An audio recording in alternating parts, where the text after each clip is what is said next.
So next we are going to start word problems of maxima minima, है ना. This is the last heading, last chapter कह लो, सब chapter कह लो of AOD and काफी important है from board point of view, है ना.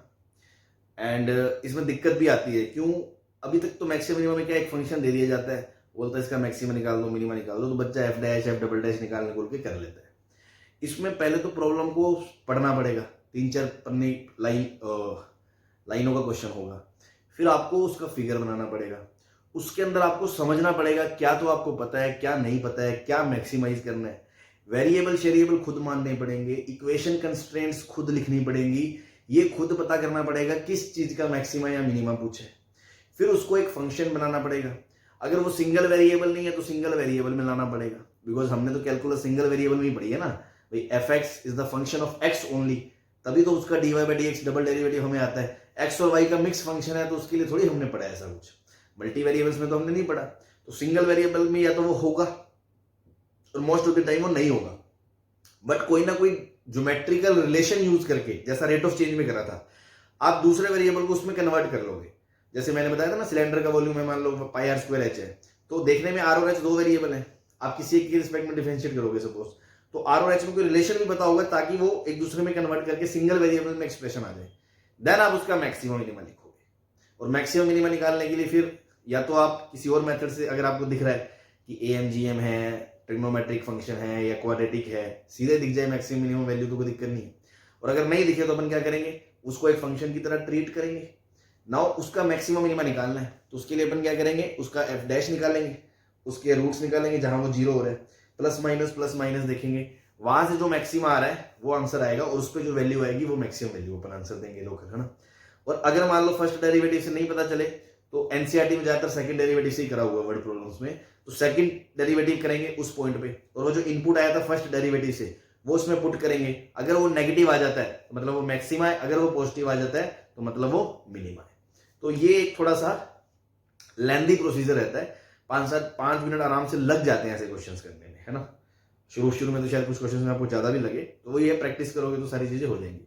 सो heading डालें वर्ड प्रॉब्लम्स ऑफ वर्ड, मतलब शब्दों वाली, है ना, word problems of maximum minimum या geometrical based problems of maximum minimum.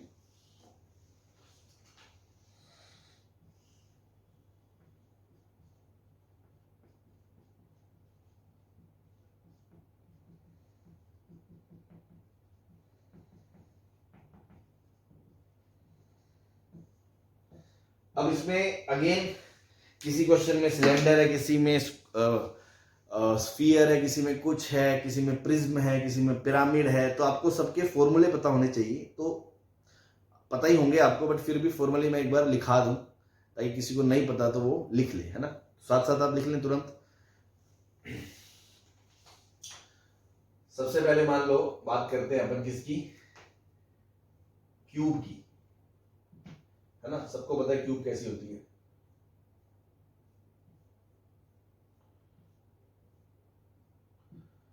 ये x है, ये भी x है, ये भी x है, या L L L बोल लो, है ना, L L L.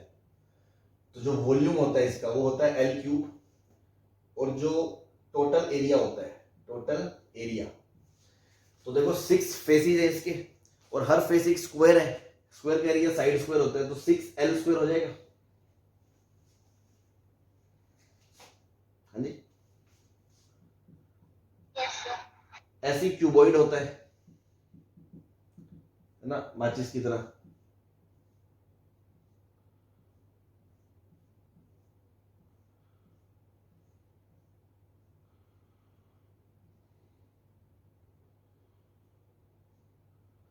इसकी length, this is suppose width b and this is height h. ठीक है. तो जो वॉल्यूम है वो तो होता है LBH, और जो सरफेस टोटल एरिया है, सरफेस का टोटल एरिया है जो, या टोटल सरफेस एरिया भी बोल सकते हो. तो देखो ये दो फेसेस रेक्टेंगल है, ये दो फेसेस सेम है रेक्टेंगल है, और इधर वाली दो वॉल्स अलग है, तो twice of LB plus BH plus LH होता है. Yes sir. ठीक है ना. और मैं आपको एक चीज बताऊं, चलो ये तो अभी स्टैंडर्ड्स फेस आते ही रहेंगे आगे आगे, जैसे सिलेंडर आएगा, क्यूब वो कौन आएगा, स्फीयर आएगा, वो सब आपने याद रखे होंगे। बट इन जनरल प्रिज्म और पिरामिड क्या होता है, अगर आप उसको याद रख लें और समझ लेना तो आपको बाकी फॉर्मूले तुरंत याद रहेंगे, कोई दिक्कत नहीं आएगी। कैसे?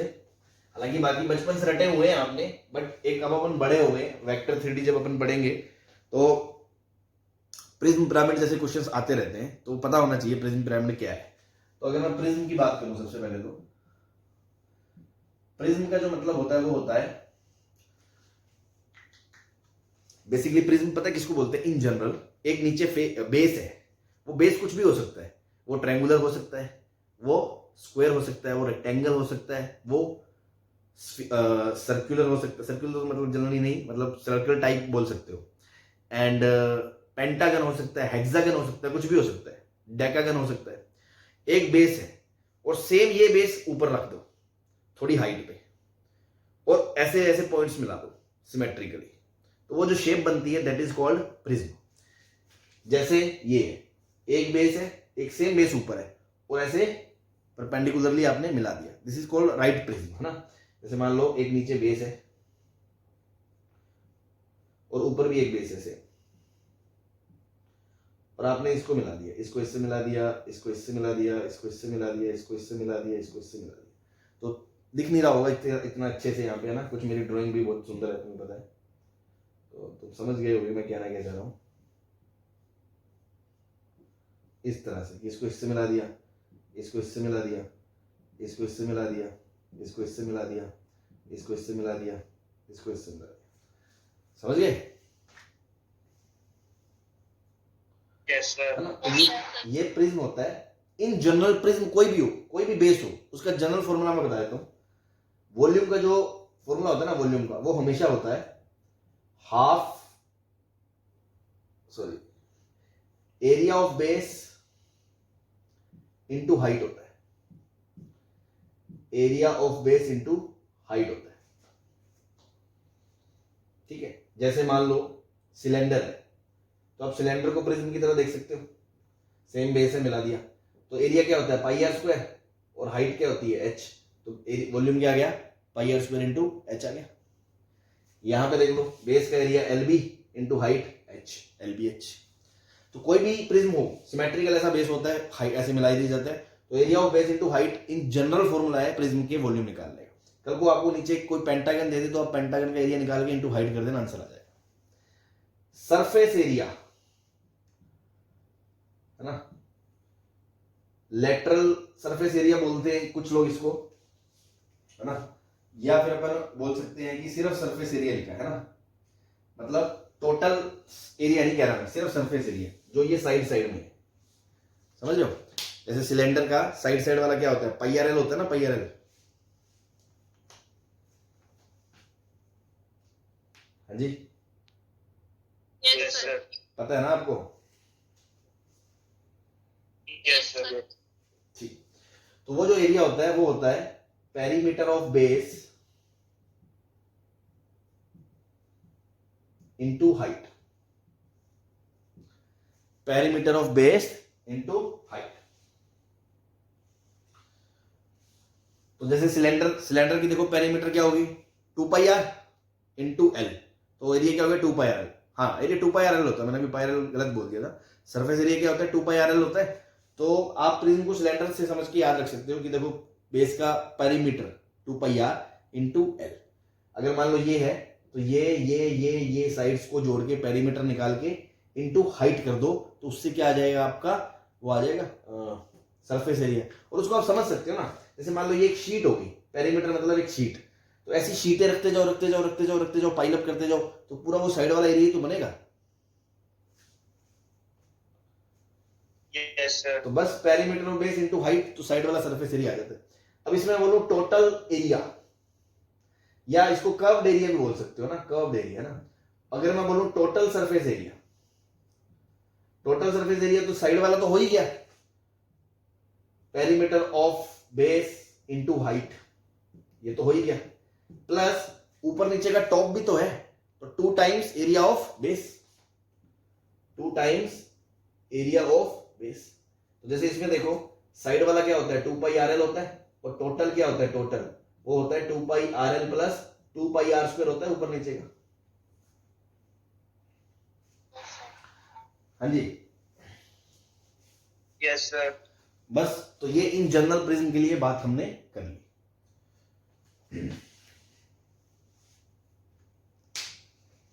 तो इसके साथ इसका एग्जांपल लिख लेना सिलेंडर का, तो उसके लिए भी तीनों चीजें लिख लेना। वॉल्यूम होता है pi r square into h, perimeter वाला होता है 2 pi r l into l, curved area, और टोटल होता है 2 pi r l plus 2 pi r square. सही है? Yes sir. नोट कर लिया तो मिटा दे।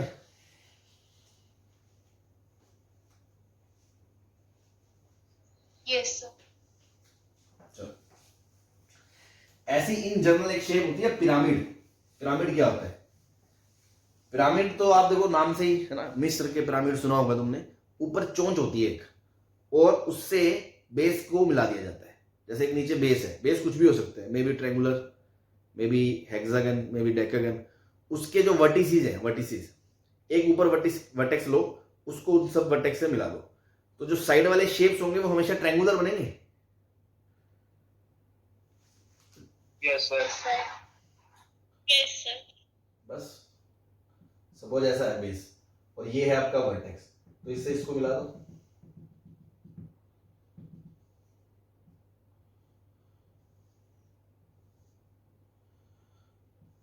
This type of shape is called pyramid. ठीक ठीक है, तो पिरामिड में देखो समझ में आ रहा है, हमेशा जो साइड वाले फेसेस होंगे वो हमेशा ट्रायंगुलर होंगे। एक ये ट्रायंगल आएगा, इधर एक ये फेस दिखेगा ट्रायंगुलर। और प्रिज्म में क्या थे, वो हमेशा रेक्टेंगुलर थे। हमेशा रेक्टेंगुलर तो नहीं कह सकते, रेक्टेंगुलर तो तभी होंगे जब एक बेस के एग्जैक्ट ऊपर बेस होगा। सपोज उसको ऊपर वाले को ऐसे टेढ़ा कर दोगे, तो जो बेस फेसेस दिखेंगे वो पैरेललोग्राम्स दिखेंगे आपको। उसमें हमेशा जो होते हैं फेसेस, लेटरल फेसेस जो होते हैं साइड वाले, वो पैरेललोग्राम्स होते हैं। एंड स्क्वायर रेक्टेंगल तो हो ही सकते हैं, because obviously there are special cases of parallelograms. और इसमें क्या होता है, हमेशा ट्रायंगल आएंगे। तो इसका जो वॉल्यूम का फंडा होता है ना, वॉल्यूम वो होता है हमेशा 1/3 of area of base into height. और इसका जो कर्व्ड एरिया होता है, कर्व्ड एरिया बोल सकते हो या लेटरल वाला, साइड वाला बोल सकते हो, ठीक है, वो होता है half into area of base into height.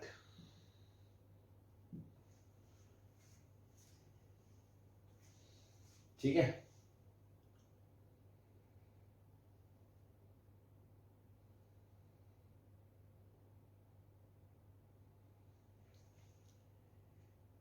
Base नहीं, सॉरी गलत बोल दिया मैंने, perimeter of base into height. Volume में क्या होता है, उसमें क्या था, एरिया इंटू हाइट होता है, इसमें 1/3 इंटू एरिया इंटू हाइट होता है। उसमें क्या था, पेरीमीटर इंटू हाइट था, इसमें क्या है, half into perimeter into height. Height नहीं, इसमें सॉरी एक चीज और, हाइट तो बोल नहीं सकते ना, हाइट तो भाई कैसे बोलोगे आप, सिर्फ ये वर्टेक्स है और तो कुछ है ही नहीं। स्लैंट हाइट बोल सकते हो।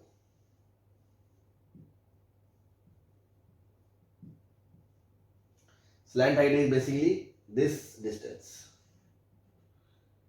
L। ठीक है,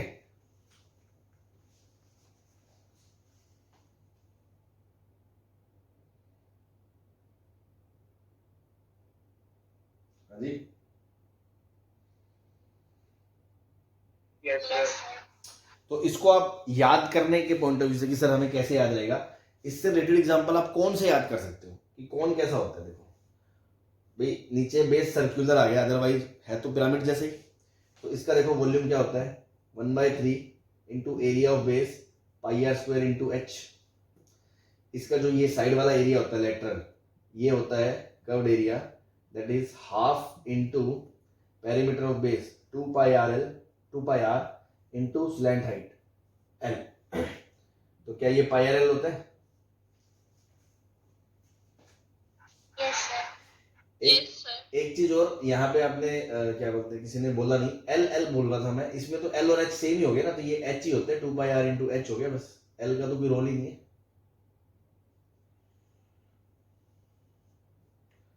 है ना। इस सिलेंडर में हमने क्या बोला था, क्या होता है वो साइड वाला area, perimeter of base into height होता है, तो pi r square into h, sorry perimeter मतलब 2 पाई आर इंटू एच, तो 2 पाई आर एच आएगा ना। एल का तो कोई मतलब ही नहीं है सिलेंडर के अंदर, है ना। Yes, sir. ठीक, इसके अंदर half of perimeter of base into L है, तो ये हो गया, ये हो गया, तो टोटल सरफेस एरिया क्या हो जाएगा इसमें in general, curved area plus base area, क्योंकि इसके ऊपर तो कुछ है ही नहीं, तो इसमें भी क्या हो जाएगा pi r l plus pi r square, यही होता है।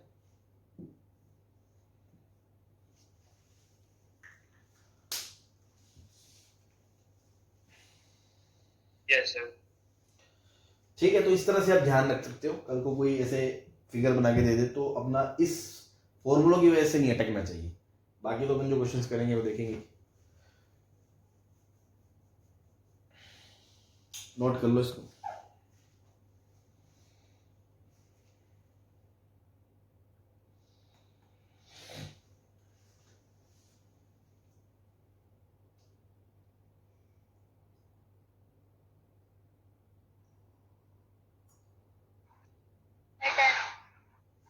चलो, और इसके अलावा तो एक दो चीजें हैं वो पता ही होंगी आपको, चलो फिर भी फटाफट लिख लेते हैं। स्फीयर का क्या होता है, स्फीयर का वॉल्यूम क्या होता है 4/3 पाई आर क्यूब, और एरिया क्या होता है surface area 4 pi r square, यही होता है। Yes, sir. Yes, sir. ठीक है, सेक्टर होता है सेक्टर, ये अगर थीटा है रेडियस आर है, तो ये जो एरिया होता है ये क्या होता है हाफ आर स्क्वायर थीटा होता है। तो ये बेसिक सी चीजें हैं जो आपको पता होंगी, ठीक है, तो इस पर ज्यादा टाइम वेस्ट करने का वो सेंस नहीं है, फिर भी मोटा मोटा मैंने सारे फॉर्मूले आपको बता दिए एक बार। ठीक, नाउ अपन आते हैं प्रॉब्लम लेते हैं और उस प्रॉब्लम के थ्रू सारे पॉइंट्स समझेंगे, जिन जिन पॉइंट्स पे आपको ध्यान देना है। एक तरह से जो की पॉइंट्स हैं, मतलब एक तरह से मेथड बोल लो कि क्वेश्चंस करने कैसे हैं, उनमें किन किन बातों का ध्यान रखना है, वो सारे मैं पॉइंट्स बना के लिखा दूंगा एक क्वेश्चन के थ्रू, ताकि आप रिलेट कर पाए कि पहले क्वेश्चन लिख दिया, फिर उसमें जो मैं पॉइंट्स दिखाऊंगा स्टेप 1 या स्टेप 2 या पॉइंट 1 या पॉइंट 2 या नोट 1 या नोट 2 जो भी है, वो इन जनरल लिखाऊं सीधा, फिर क्वेश्चन समझाऊं, तो 10 मिनट बाद रिलेट कर पाओगे। प्रॉब्लम लिख के साथ साथ लिखा दूंगा मैं, ताकि आपको समझ में आ जाएगा। बस वो अगर आप समझ गए तो वो कोर है, कोर कॉन्सेप्ट है, मतलब कि हाँ प्रॉब्लम करनी कैसे है ना। उसके बाद तो प्रैक्टिस है, 5 7 8 10 क्वेश्चन कर लेंगे अपन जितने कर सके, ठीक, उससे आपकी प्रैक्टिस हो जाएगी, बाकी आप खुद सेल्फ प्रैक्टिस कर लीजिए। क्लियर है, बता दें इसको। Yes, sir. चलो,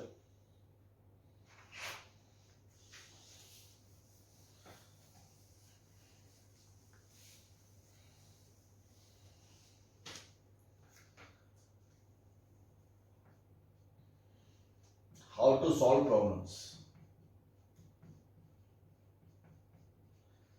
तो एक क्वेश्चन में ले रहा हूं छोटा सा एकदम, है ना, उस क्वेश्चन के थ्रू अपन वो सारे की पॉइंट्स कवर कर लेंगे। So question is let a rod of length AB, rod AB of length L is sliding on coordinate axis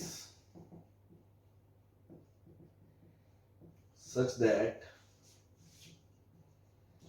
its one end is always on positive x-axis and other is on positive y-axis. Find maximum possible area of triangle AOB where O is origin।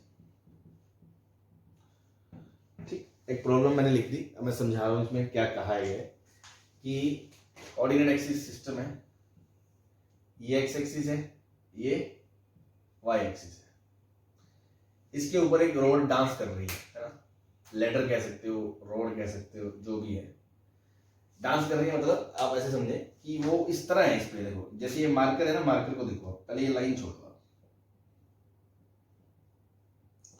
मान लो ये marker को ladder मान लो, तो देखो इसका एक and इस पे है और दूसरा एंड इस पे है, ठीक है ना। ये ऐसे नीचे भी जा रही है, मूव कर रही है, तो इस तरह कर रही है कि इसका ये एंड इस पे रहेगा और ये एंड इस पे रहेगा, ऐसे या ऐसे ऐसे। समझ रहे हो? एक विजुअलाइजेशन आ रहा है खुद के दिमाग में कि रोड ऐसे ऐसे घूम रही है। हाँ जी, Yes, sir. ठीक। बस ये सीन है।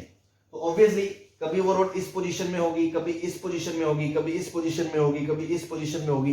तो जो एरिया बन रहा है ट्रायंगल का वो वेरी करेगा,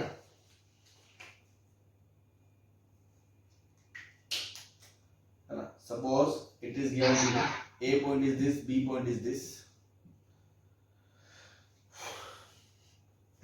है ना। इसमें नाम भी मैं बोल ही देता हूँ, rod A B of length l, या रोड, बस रोड ऑफ लेंथ है ना, sliding on this A B का, ए बी तो मैंने नाम दे दिया।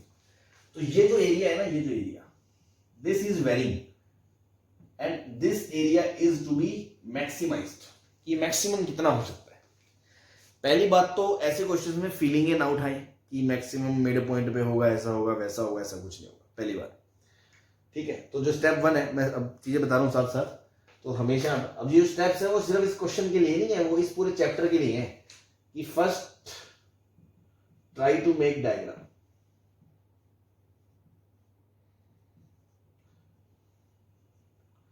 और ब्रैकेट में लिख लेना नॉट सिमेट्रिकल। सिमेट्रिकल सा मत बना लेना, वरना तुम्हें क्या इल्यूजन्स होंगे कि यार ऐसा तो नहीं है ना। जैसे मान लो, एक छोटी सी बात से कहें कि मान लो किसी ने डायग्राम यूं बना दिया और कुछ क्वेश्चन में परपेंडिकुलर ड्रॉ करने की जरूरत पड़ रही है इससे इस पे, तो तुम्हें लगेगा अरे यार ये तो मिड पॉइंट होगा ना। एक खुद से कई बार जल्दबाजी में गलती हो जाती है, अरे ये मिड पॉइंट, क्योंकि वो तुम्हें लग रहा है दिखने में, आपने आइसोसेलेस बना दिया तो अब वो मिड पॉइंट होगा, बट जुड़ी थोड़ी है। क्वेश्चन तो ऐसा भी हो सकता है ना, ट्रायंगल तो लो, अब अगर मैं इससे इस पे परपेंडिकुलर गिराऊंगा तो ये मिड पॉइंट थोड़ी होगा। तो क्वेश्चन में डायग्राम ऐसा बनाए या अपने होशो हवास में रहे बेसिकली, कि आपको जबरदस्ती की चीजें ना दिखने लग जाए कि अरे यार ये तो ऐसे है, ये तो 45 पे हो रहा है, खत्म हो रहा है ना। वो एक अलग बात है, आंसर चाहे आ जाए, बट ऐसा नहीं होता, ठीक है। तो इसलिए मैंने लिखा नॉट सिमेट्रिकल, है ना। पहला पॉइंट तो ये। नाउ असाइन वेरिएबल्स,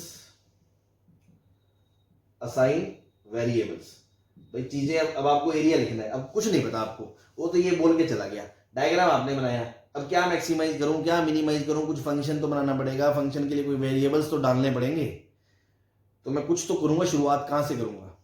तो मेरे दिमाग में आ रहा है कि यार ये जो चीज है, ये इसको x बोल दो, ये वेरी कर रही है, और इसको y बोल दो, ठीक है ना। तो सबसे पहले क्या लिखा हमने, असाइन वेरिएबल्स। असाइन करते ही नोट लिख लेना इसमें, या नोट क्या पॉइंट नंबर 3 लिख लो,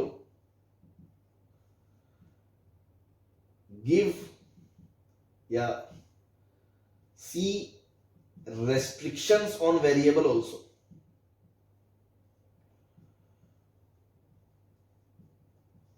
हालांकि जो ये वाला स्टेप है ना, ये वाला, ये बोर्ड वाले नहीं भी करते हैं, उड़ा देते हैं, सीधा सीधा चलते हैं, तो चलो काम चल जाता है, बट हमें देखना है कॉन्सेप्ट वाइज रेस्ट्रिक्शन तो हो। अब जैसे मैं बोलूं x बिलोंग्स टू r, हो सकता है क्या इसमें? भाई वेरिएबल की एक लिमिट तो होगी ना उस क्वेश्चन के पर्टिकुलर डायग्राम के अकॉर्डिंग। अब आपको पता है एक्सट्रीम केस क्या हो सकता है भाई, एक एक्सट्रीम केस हो सकता है कि रोड पूरी की पूरी ऐसे फ्लैट हो जाए, और दूसरा एक्सट्रीम केस क्या हो सकता है कि रोड पूरी की पूरी ऐसे खड़ी हो जाए। इससे ज्यादा तो कुछ नहीं हो सकता। तो जो x है, x क्या वो 0 से l के बीच नहीं होगा? Yes, sir. तो ये जो पॉइंट है ना, ये मैथमेटिकली आप प्रॉब्लम, वर्ड प्रॉब्लम, ये रियल बेस्ड एप्लीकेशन है। मतलब देखो मैथ्स का जो एप्लीकेशन है, मतलब चीजों में रियलिटी में है, तो अभी तो चलो ये फिर भी कुछ थियोरेटिकल चीजें हैं, बहुत सारी चीजें अवॉइड की गई होंगी, बट आपको कंस्ट्रेंट्स तो लगाने पड़ेंगे। कल को आप मैक्सिमा निकाल रहे हो, मिनिमा निकाल रहे हो, रियल लाइन प्लॉट करोगे, तो आपको यही नहीं पता आप कहां से कहां के बीच मैक्सिमा देख रहे हो। पता चले किसी फंक्शन के डोमेन में वो है ही नहीं और तुम आगे मैक्सिमा देख रहे हो। तो इसलिए मैंने कहा कि ये चीज बहुत क्रूशियस है ना, मतलब बहुत इंपॉर्टेंट है ना, तो ध्यान दें। y के भी आप लिख लें 0 से l तक जा सकता है। तो यही मैं कह रहा था कि ये कंस्ट्रेंट्स जरूर लिखें, है ना, रेस्ट्रिक्शंस बोल लो या कंस्ट्रेंट्स बोल लो। क्लियर है? नाउ एक नोट है इसमें, वो ये always try to minimize the number of variable, minimize the number of variables। मतलब ये नहीं कि मुंह फाड़ के इसको x बोल दिया, उसको y बोल दिया, इसको z बोल दिया, इसको थीटा बोल दिया, इसको फलाना बोल दिया। अरे जितने तुम बढ़ाओगे तुम्हें बाद में दर्द उतना ही होगा, क्योंकि अल्टीमेटली तो मुझे इक्वेशन सिंगल वेरिएबल में चाहिए, तो तुम्हें उनके बीच रिलेशन भी तो चाहिए होंगे कि नहीं चाहिए होंगे? Yes. तो कोशिश ये करो मिनिमम से मिनिमम वेरिएबल रखो, ठीक है? मैं ये नहीं कह रहा कि हर क्वेश्चन में यही ढूंढते रहो बैठ के 10-10 मिनट तक कि कैसे इनको रिलेट करें, बट अगर इजीली आपको दिख जाए तो अननेसेसरीली जबरदस्ती के वेरिएबल्स ना एज्यूम करें। जैसे इस क्वेश्चन में मैंने 2 मान लिए, कोई दिक्कत नहीं है, मान लिए, बट मैं सिंगल से भी काम चला सकता था। दिखाऊं आपको? अगर मैं मतलब अभी तो आप पहली बार ये प्रॉब्लम देख रहे हो, कर रहे हो, जैसे जैसे आप करोगे आप इसमें स्मार्ट होते जाओगे, तो आप खुद स्मार्टली डील करोगे। आप कहोगे मुझे इसकी जरूरत क्या है, मैं तो ऐसा करूंगा, इस वेरिएबल इसको लेता हूं थीटा, खत्म बात। और अगर थीटा ले लिया तो ये लाइन फिक्स हो गई एल कॉस थीटा, और ये फिक्स हो गया एल साइन थीटा। तो क्या मैंने दोनों का काम एक से ही तमाम कर दिया? भाई एल तो कांस्टेंट है ना, तो बस थीटा वेरी कर रहा है तो चीजें हो रही हैं। Yes, sir. और थीटा का कंस्टेंट आपको दिख रहा है 0 से π/2 तक जा रहा है। इस केस में 0 है और इस केस में π/2 हो जाएगा।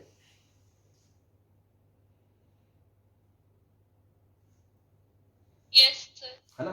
तो देखो मैंने 2 सिनेरियो आपके सामने खड़े कर दिए, एक बच्चा इससे कर सकता है और एक बच्चा इससे कर सकता है। मैं तुम्हें दोनों से इस प्रॉब्लम को सॉल्व कर दूंगा, बट बातें सारी सुनते जाएं, लिखते जाएं कि डायग्राम बनाया, वेरिएबल डाले, वेरिएबल पे कंस्ट्रेंट डाले और कोशिश करें मिनिमम हो। ऐसा कर ले तो बहुत अच्छा, नहीं तो इससे तो कोशिश काम चलाने की कोशिश करेंगे। 2 तक तो फिर भी मैं झेल लूंगा, 3 घुसेड़ दोगे फिर आगे दिक्कत हो जाएगी।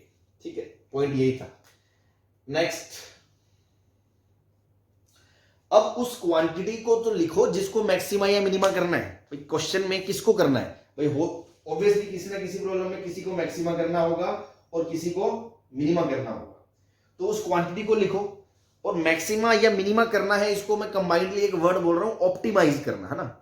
ऑप्टिमाइज मतलब जो भी क्वेश्चन में नीड है, अगर आपको किसी क्वेश्चन में मैक्सिमा करना है उसको मतलब ऑप्टिमाइजेशन क्या है, उसको मैक्सिमाइज करना, और किसी चीज में उसको मिनिमाइज करना है मतलब ऑप्टिमाइजेशन करना मतलब उसको मिनिमाइज करना, ठीक है ना। तो optimize is depending on the situation कि हमारे लिए ऑप्टिमाइज क्या है। तो write quantity which is to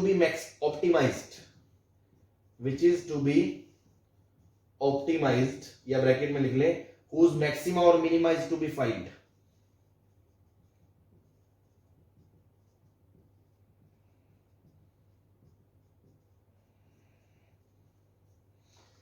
in single variable. जैसे अगर कोई बच्चा इस सिचुएशन से चले, B2 से सिचुएशन 2 से चले, तो वो तो लिख देगा एरिया बराबर half into L cos theta into L sine theta. तो उसके अकॉर्डिंग तो सिंगल वेरिएबल में आ गया आंसर, मतलब L²/2 cos theta into sine theta हो गया या नहीं हो गया?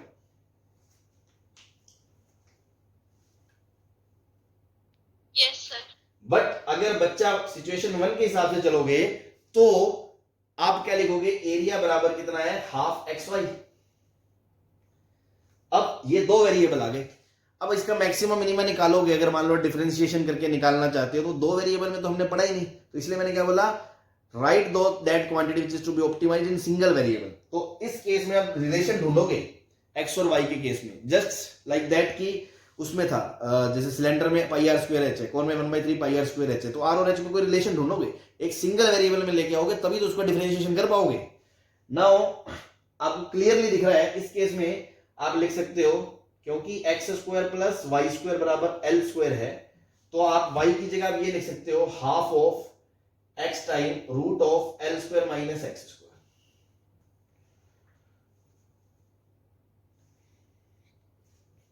ठीक है, मैं दोनों चीजें दिखा रहा हूं साथ साथ।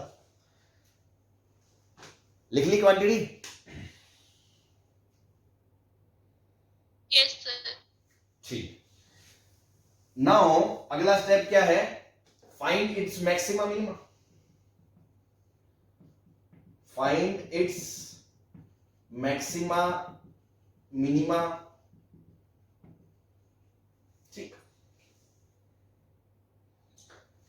मैक्सिमम मिनिमा क्या, sorry, find its optimized value. जो भी आपसे पूछी है ऑप्टिमाइज्ड वैल्यू, क्वेश्चन में जो भी नीड है, मैक्सिमम या minimum.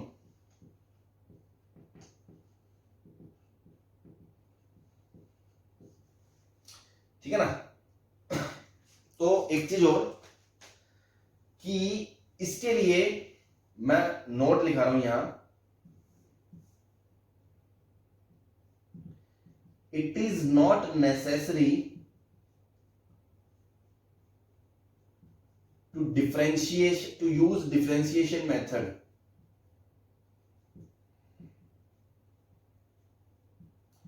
to find maximum minimum value। ठीक है, जरूरी नहीं है कि वही यूज करना है। जैसे कुछ क्वेश्चंस में बिना उसको यूज करने के भी काम चल जाएगा। जैसे अगर कोई बच्चा अगर इस मेथड से आता तो वो क्या बोलता, एग्जांपल, एरिया बराबर कितना है, L²/2 cos theta sin theta. तो इसको मैं ऐसे भी लिख सकता हूं, L²/4 sin 2 थीटा, और बगल में आपको पता है थीटा का कंस्ट्रेंट 0 से π/2 के बीच में। तो इसके लिए आपको मैक्सिमम मिनिमम निकालने की जरूरत है क्या यार?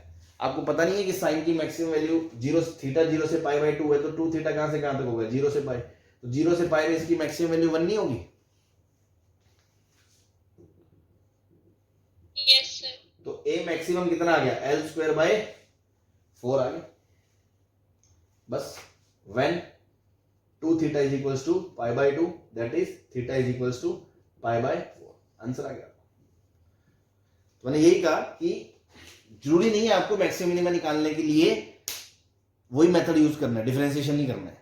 आप अगर कॉमन सेंस से कर सकते हो, कॉमन सेंस मतलब, या और मेथड्स जो हमने अब तक पढ़े हैं, जैसे आपने क्या पढ़ा है, ट्रिग्नोमेट्रिक फंक्शन की आपको मैक्सिमम मिनिमम निकालनी आती है, a sin x b cos x होता तो उसकी मैक्सिमम निकालनी आती है, या क्वाड्रेटिक होता तो उसकी मैक्सिमम मिनिमम आपको पता है -b/2 है -d/4 है, उस तरह से ग्राफ से देख सकते हो। ठीक है, या AMGM में लगा सकते हो, अगर पॉजिटिव क्वांटिटी है वहां से मैक्सिमम मिनिमम की चीजें भी आप पता कर सकते हो ना। So it is not necessary to use differentiation method to find maximum minimum value. We may use other methods, we may use other methods like trigonometric,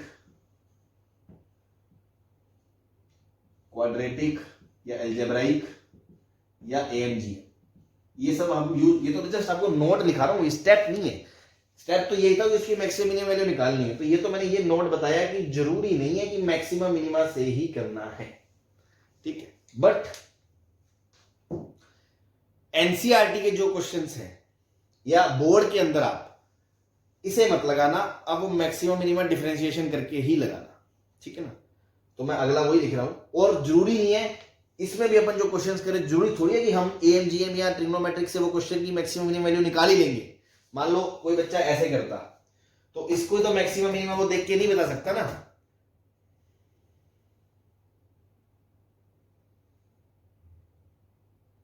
Yes, sir.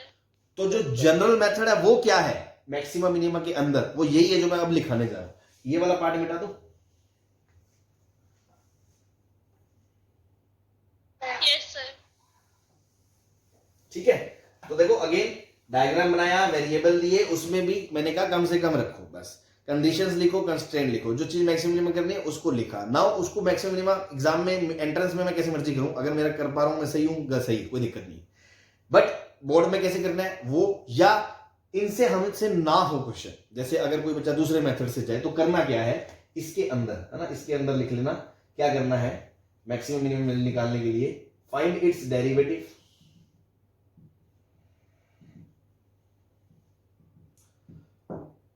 Function क्या था आपका, x/2 root of L² minus x²। आपने बगल में constraint लिख रखा है 0 से, है ना, समझदारी के लिए।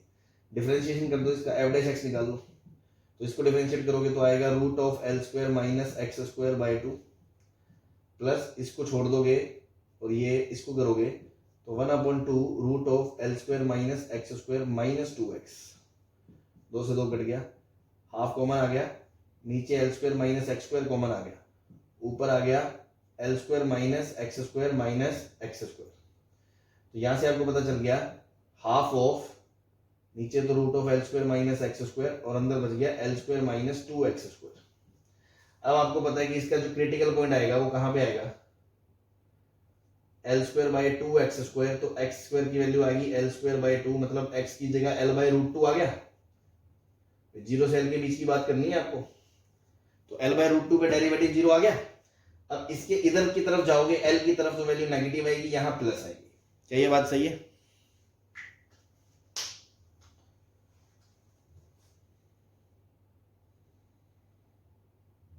Yes, sir. तो अब आप कह सकते हो यहां से यहां फंक्शन इंक्रीजिंग है, यहां से यहां फंक्शन डिक्रीजिंग है, मतलब दिस विल बी मैक्सिमा। सिर्फ डेरिवेटिव 0 करने का ये गारंटी थोड़ी होती है कि वो मैक्सिमा ही आएगा या मिनिमा ही आएगा, हमें क्या पता क्या आएगा।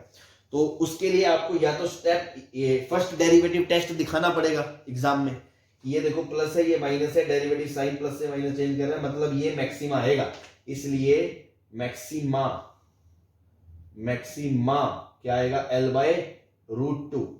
तो मैक्सिमम वैल्यू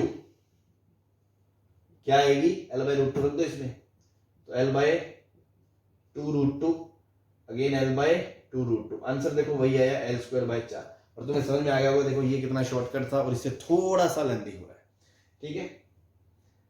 तो ऑप्टिमाइज वैल्यू निकालने का तरीका कोई भी कर सकते हो, बट जनरली हमें क्या करना है या बोर्ड में हमें क्या करना है, हमें डेरिवेटिव मेथड यूज करना है। इस तरह से हम डिफरेंशिएट करके रूट शूट निकाल के मैक्सिमम मिनिमा दिखाएंगे।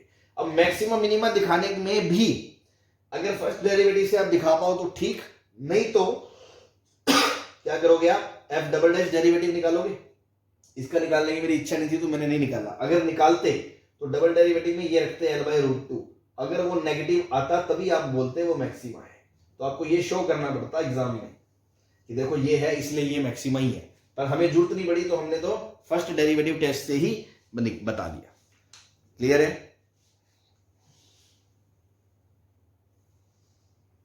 Yes, sir. तो बस इस तरह से आप फंक्शन लिखोगे, उसको एनालाइज करोगे, मैक्सिमम मिनिमा निकालोगे, उस पर मैक्सिमम मिनिमम वैल्यू निकालोगे और ये शो करोगे कि हाँ वो मैक्सिमा है या मिनिमा है, क्वेश्चन में जो भी आपको ऑप्टिमाइज करना है, ठीक है ना। तो ये हमने शो कर दिया। ये ऐसे नहीं करते तो फिर ऐसे करते, ये मैंने बताया। तो question can be done in both ways, है ना। अब ये आपकी समझदारी के ऊपर है या आपकी प्रैक्टिस के ऊपर है कि आप कितना जल्दी उसको कर पाओगे, ठीक है जी। अब इसमें एक नोट और लिखाना है मुझे, जैसे एक नोट ये था, एक नोट और लिखाना है। इधर वाला मिटा दूं? Yes, sir. Yes, sir. तो जो अब नोट लिखाना है वो ये कि जैसे मैंने ऐसे कोई क्वेश्चन लिखा, इक्वेशन बना दी, डिफरेंशिएट कर दिया, मुंह फाड़ के 0 आ गया, मैंने उस पर वैल्यू निकाल दी। अब मुझे चेक करना है, अभी जैसे ये तो बहुत इजी था क्वेश्चन, कई गंदे से एक्सप्रेशन बनेंगे, मुझे ये डाउटफुल होगा कि कौन सा मैक्सिमम कौन सा मिनिमम है, या जिसमें मेरा आंसर दो आंसर आ गया तो कौन सा मैक्सिमम कौन सा मिनिमम, मुझे चेक करना है। उसके लिए तो फर्स्ट डेरिवेटिव से देखोगे या सेकंड डेरिवेटिव से देखोगे, बट ये तो होगी बोर्ड की बात कि उसको दिखाओगे आप या तो फर्स्ट से या सेकंड से। बट एंट्रेंस में जब अपन क्वेश्चन कर रहे हैं कॉम्पिटिटिव में, सब्जेक्टिव पेपर तो है नहीं, तो अपन जरूरी थोड़ी है कि हम मान लो फर्स्ट डेरिवेटिव से हमें नहीं दिख रहा और सेकंड डेरिवेटिव भी टफ हो निकालना, तो कई बार चीजें कॉमन सेंस से भी, मतलब इंट्यूशन से भी चीजें आप कर सकते हो। कैसे? आपको एक फील आनी चाहिए कि जब एक्सट्रीम केसेस था, जब ये एक्सट्रीम केस था कि रोड ये थी, उस टाइम भी एरिया 0 है, और जब ये सिचुएशन है एक्सट्रीम, उस टाइम भी एरिया ऑफ ट्रायंगल 0 है। तो यहां 0 से लेके 0 तक जा रहा है, तो 0 से बढ़ना शुरू हुआ होगा तो बीच में रास्ते में मैक्सिमम होके वापस 0 तक गया होगा, तो बीच में मैक्सिमम ही आया होगा, मिनिमा तो आ ही नहीं सकता इसमें। Yes, sir. तो ये है एक इंट्यूशन वाली फीलिंग, है ना, कि आप समझ रहे हो प्रॉब्लम को। तो ये नोट 2 है, ये ज्यादा काम का नहीं है, ये बस उन बच्चों के लिए कि कभी कभी ऐसा हो कि हम डेरिवेटिव से ना जज कर पाए मैक्सिमम मिनिमा, और डबल डेरिवेटिव भी, या हम टाइम बचाना चाहते हैं, हम डबल डेरिवेटिव नहीं निकालना चाहते और फर्स्ट से नहीं पता चल रहा, then we can see like this कि हमें समझ में आना चाहिए कि यार मैक्सिमम मिनिमम मिलेगा, क्या मिलेगा, आंसर वही होगा। और मोस्ट, ये तो जस्ट एक चलो समझने वाली बात होगी, बाकी प्रैक्टिकली जो क्वेश्चन आपके सामने आएगा वो मैक्सिमा पूछा तो उसमें मैक्सिमा आ ही रहा होगा, ऐसा क्वेश्चन तो वो देगा नहीं कि मैक्सिमा आ नहीं रहा और मैक्सिमा पूछ लिया, ठीक है। तो उसमें ज्यादा टेंशन आपको लेने की जरूरत नहीं है, ये तो बस ऐसे मैं समझाने के लिए बता रहा हूं कि बिना डेरिवेटिव टेस्ट के अपन कॉमन सेंस से थोड़ा फील करके क्वेश्चन को ये समझ सकते थे कि इस केस में मैक्सिमा ही आएगा, है ना। तो मैक्सिमा एंड मिनिमा का जो जजमेंट है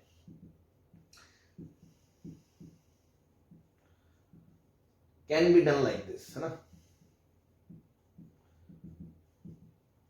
without derivative, without seeing sign of derivative, बस जीरो कहां है वो पॉइंट निकाल लिया, ठीक है।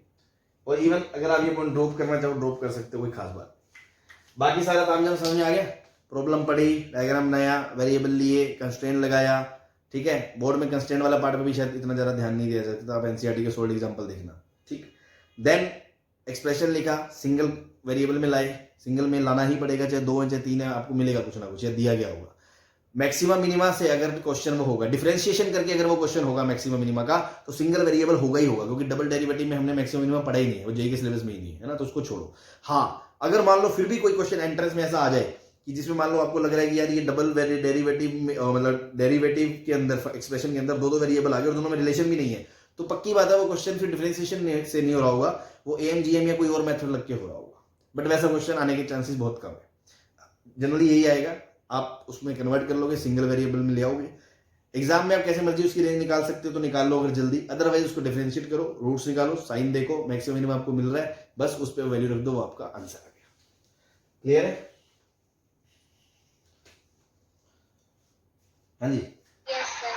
बस एक फाइनली एक नोट और लिख लें, एनसीईआरटी की आप मिसलेनियस एक्सरसाइज करेंगे ना तो आपको पता चल जाएगा, पसीने आ जाएंगे, है ना। बहुत अच्छे अच्छे क्वेश्चन हैं इसके।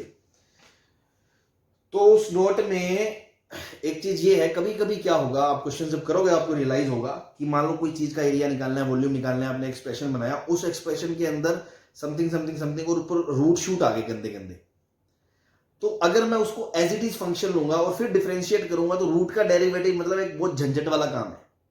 लेकिन अगर मान लो आप कॉमन सेंस यूज करो कि यार क्वेश्चन में मुझे एरिया निकालना है या वॉल्यूम निकालना है, तो वो तो हमेशा पॉजिटिव है, तो उसका रूट अगर पॉजिटिव है तो उसका स्क्वायर भी उसी टाइम पे, सॉरी रूट जब मैक्सिमम है तो अगर मैं स्क्वायर कर दूं उस क्वांटिटी का, सपोज एरिया के अंदर रूट शूट आ रहा है और मैं स्क्वायर कर दूं, ए स्क्वायर कर दूं, या 1/क्यूब रूट आ रहा है तो मैं ए क्यूब कर दूं, तो वो जो एक्सप्रेशन है वो रेडिकल फ्री हो गया।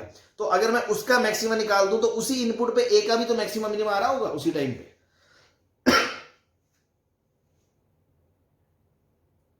अभी तो yes sir. For making the calculation easy, sometimes हम ऐसा करते हैं कि एक एक्सप्रेशन का गंदा है तो ए को हटा के उसका स्क्वायर करके उसका मैक्सिमा निकाल के एक्स इजीली आ गया और वो एक्स उस ए में रख दिया तो आपका आंसर आ जाएगा। बिकॉज पॉजिटिव क्वांटिटीज के लिए जब ए मैक्सिमम है तो ए स्क्वायर भी तभी मैक्सिमम है, ए स्क्वायर जब मैक्सिमम है तो ए भी तभी मैक्सिमम है, ठीक है, तो कोई दिक्कत नहीं है ना। तो for positive quantities area volume if expressions are including radicals, अब जैसे यहां पे भी सर आपने क्यों नहीं करा, यहां इजी था मैंने कर लिया, नहीं तो इसको भी स्क्वायर करके आप डिफरेंशिएशन करके निकाल सकते थे, कोई दिक्कत नहीं है। we may get maxima minima of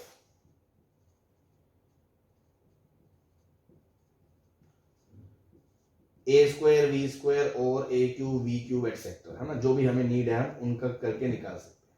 just एक थ्योरेटिकल पॉइंट है ताकि आप क्वेश्चन में फंस जाए, तो ऐसा ना हो कि हमें उसके डिफरेंशिएशन करने में टाइम लग रहा है या प्राण निकल रहे हैं तो हम क्वेश्चन छोड़ दें लास्ट में, तो हम इस तरह से डीलिंग कर सकते हैं।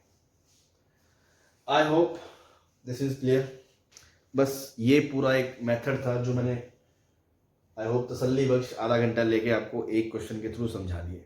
कॉन्सेप्ट ये है, इसके बाद मैक्सिमम मिनिमम आप पढ़ चुके हो, डेरिवेटिव आपको पढ़ाया जा चुका है, रूट आपको निकालने आते हैं, मैक्सिमम मिनिमम वैल्यू आप निकाल लिया करोगे। नाउ अगेन क्वेश्चन में यही होगा कि आपको क्वेश्चन पढ़ना है, डायग्राम बनाना है, उसको फ्रेमिंग करना थोड़ा टफ पार्ट है। एक बार मैंने फ्रेम करके दे दिया तो डिफरेंशिएट करके मैक्सिमम मिनिमम तो कोई भी निकाल देगा, तो बस इसलिए थोड़ा इस पर प्रैक्टिस करना है। कुछ जो स्टैंडर्ड टाइप ऑफ प्रॉब्लम्स हैं खासकर जो एनसीईआरटी के अंदर है बोर्ड के लिए, वो आप कर लें सारे के सारे। मैं वो करवाऊंगा अभी, है ना, अगले लेक्चर में मैं प्रॉब्लम्स करवाऊंगा इस पर। कुछ फंडा यही है, थ्योरेटिकली कुछ नहीं बचा चैप्टर में, ठीक है जी, ओके। बाकी फिर नेक्स्ट क्लास में करते हैं। Thank you.